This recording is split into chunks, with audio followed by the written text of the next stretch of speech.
Sunday school this afternoon, but I'll give you a copy of this lesson that I'm going to discuss from those guys. And just to get it. Okay, this one. I have a copy of it. Okay. A Christian must have 5 things.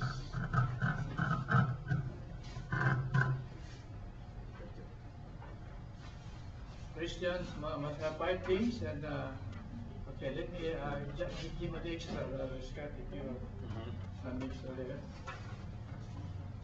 And we'll discuss this. Let's open our Bible in 1 Timothy chapter 4, verse 16.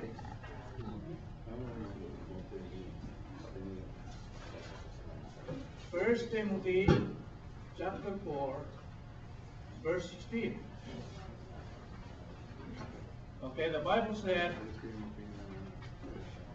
"Be hid unto thyself and unto the doctrine, continue in them, for in doing this thou shalt save thyself and them that hear thee."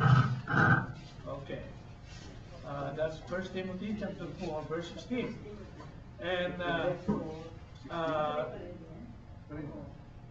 chapter 16. Okay, chapter 4, verse 16 of 1 Timothy. Okay, let's read it all together. Okay, let's read it all together, that verse. 1 Timothy chapter 4, verse 16. Yeah, ready? Let's start reading all together. Ready? Start. Take heed unto thyself and unto the doctrine, continue in them, for in doing this thou shalt both save thyself and them that hear thee. Okay. A Christian must have 5 things. Becoming a Christian does not cost you anything. Okay? It is free. It's a free gift. It is a gift from God. It is only by His grace that we are saved. And it is also by His mercy that God extended to us that great salvation. It is absolutely by His grace through faith, Ephesians 2, 8 and 9. But becoming a disciple, there is a price to pay. Okay? Discipleship is not all fame and no gain. Okay? It hurts, but it helps. In fact, the cost of discipleship carries promises of blessing. If you open your Bible in Mark chapter 10,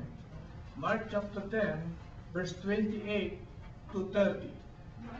Mark chapter 10, verse 28 to 30.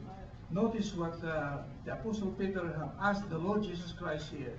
Then Peter began to say unto him, Lo, we have left all and have followed thee. And Jesus answered and said, Verily I say unto you, there is no man that hath left house, or brethren, or sisters, or father, or mother, or wife, or children, or lands, for my sake and the gospel, but he shall receive an hundredfold now in this time, houses and brethren, and sisters, and mothers, and children, and lands, with persecution, and in the world to come, eternal life. Okay? In other words, not all Christians are disciples. Okay? Remember that all believers are not disciples, but we need to make disciples out of Christians. In other words, disciples are not made, they are born. They are not born, but they are made, rather. Disciples are made, not born. Alright, and let me give you 5 things that we need to have as a Christian. Number 1, we must have conviction. Okay? What we believe, based on our biblical principles. In Romans chapter 14, verse 5, it says, let every man be fully persuaded in his own mind. Christianity by conviction, not by convenience. Not by convenience.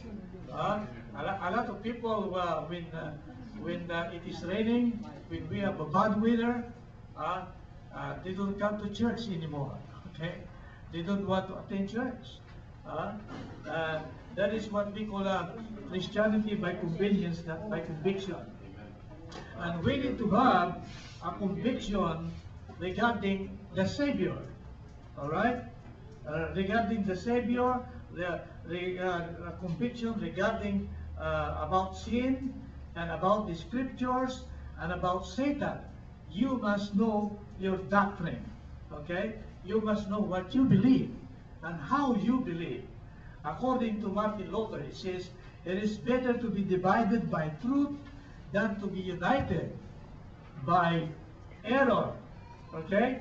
Again, it is better to die for the truth than to live without it. Okay? However, be sure that it is a biblical conviction and not prejudice. We must stand up for something, or we will fail for everything.